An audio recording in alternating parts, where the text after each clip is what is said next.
So I had a colleague. He was one of the most highest performing people on my team. He was fired 7 months ago.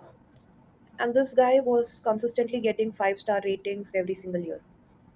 And when he got fired, I was shocked because how can he get fired? He was one of the star employees. He always worked extra hours.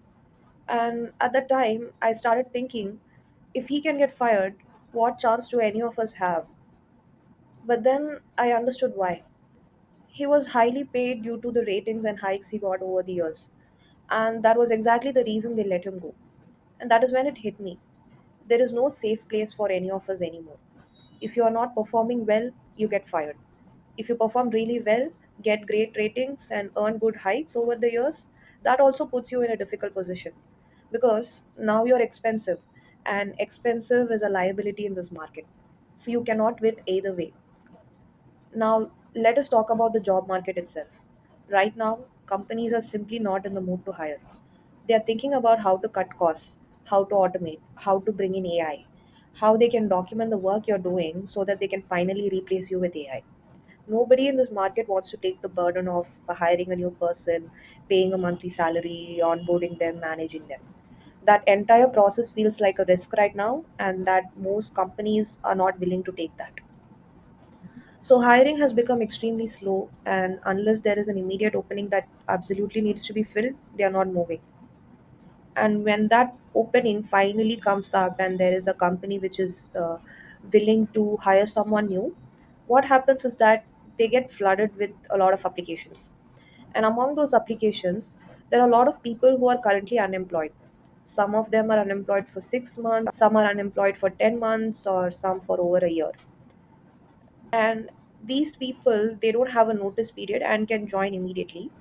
And because they've been without an income for so long, they're willing to join at the same salary they were on before or even lower, because at this point they just need a job, they need income, they're not in a position to negotiate.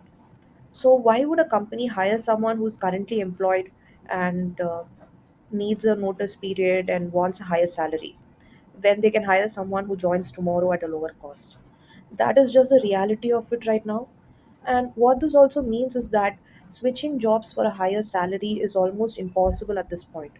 Unless you have a very specific skill that is genuinely in demand, you do not have that leverage.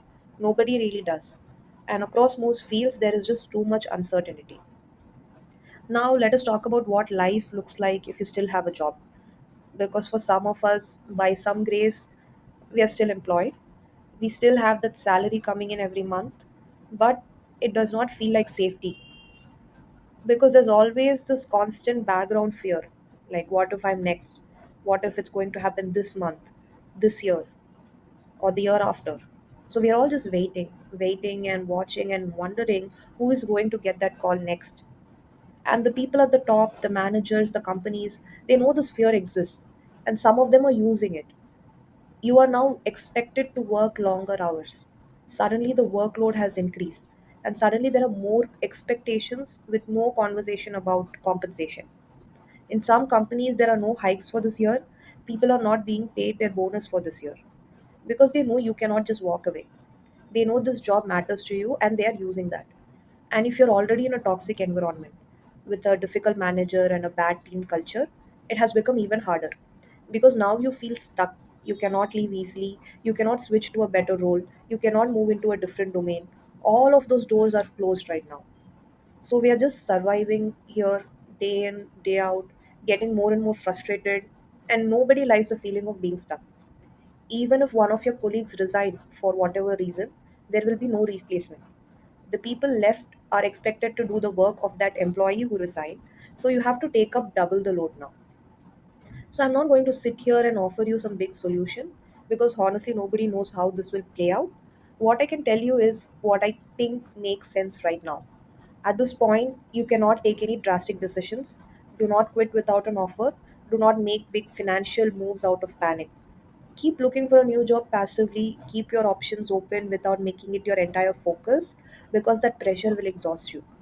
And the most practical thing right now is to be very conscious about money. There is a simple concept I keep coming back to, that is needs versus wants. Right now, this period is for needs only. Your groceries, your rent, your bills. You spend money only on the essentials, your wants can wait. Because we are saving for a rainy day, and that rainy day has not fully arrived yet. But it is coming. We all have to get through this. That is all any of us can really do right now. So keep your head down, save what you can, stay employable, and do not make decisions from fear. This is the reality. Open your eyes, keep your head clear, and move carefully.